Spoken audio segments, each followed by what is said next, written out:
Hello guys, কেমন আছো তোমরা সবাই? আশা করছি তোমরা সবাই খুব ভালো আছো। আমিও খুব ভালো আছি। তো 12ই আগস্ট ছিল আমার বরমশাইয়ের বার্থডে। তো আজকে আমি তোমাদের সাথে শেয়ার করব আমার বরের বার্থডে আমরা কিভাবে সেলিব্রেশন করেছিলাম। যখন প্রেম করতাম তখন প্রত্যেক বছরই আমার বরের বার্থডেটা ভীষণ ভালোভাবে আমি সেলিব্রেট করতাম। সবসময় চেষ্টা করতাম আজকের এই বিশেষ দিনটাকে তাকে অনেক বেশি স্পেশাল ফিল করানোর।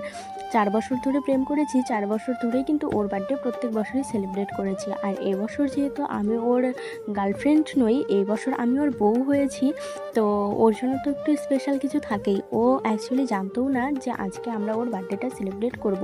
ও ছোটো থেকে বড় হয়েছে, ওর জন্মদিন নাকি প্রত্যেক বছরই বাড়িতে খুব ভালো করে আর কি সেলিব্রেশন করা হয়, কিন্তু এই বছর আর কি কোনো কারণবশত বার্থডে করা হবে না, এরকম একটা কথা হয়েছিল যে ও কেক টেক কোনো কিছু কাটবে না। আমরা সবাই জানতাম যে ও কেক টেক কোনো কিছুই কাটবে না। তো আমি চিন্তা করলাম বছরে এই একটি বাড়ি আসে আমার বরের এই স্পেশাল দিন, তো আমার বরের স্পেশাল দিনে আমি তাকে স্পেশাল ফিল করাবো না, সেটা কি করে হতে পারে।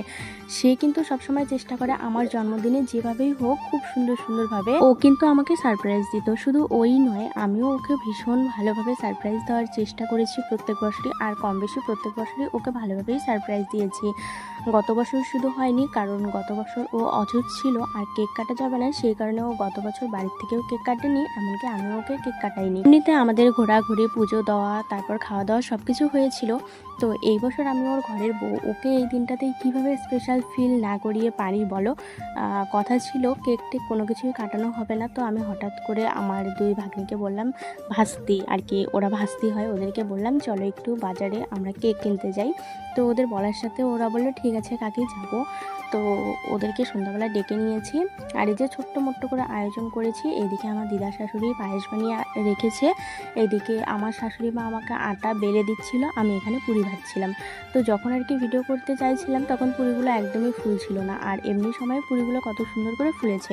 তো যাই হোক, পুরি টুরি ভাজা হয়ে গেছে। এদিকে কিন্তু বাইরে ঝিরিঝিরি বৃষ্টিও পড়ছে। আমার বড়মশাই নাকি জন্ম নিয়েছে মুষলধারে বৃষ্টিতে। আমি প্রত্যেক বছর দেখেছি ওর বার্থডেতে প্রত্যেক বছরই ভীষণ বৃষ্টি থাকে। তো যাই হোক, আজকেও সেরকম বৃষ্টি পড়ছিল।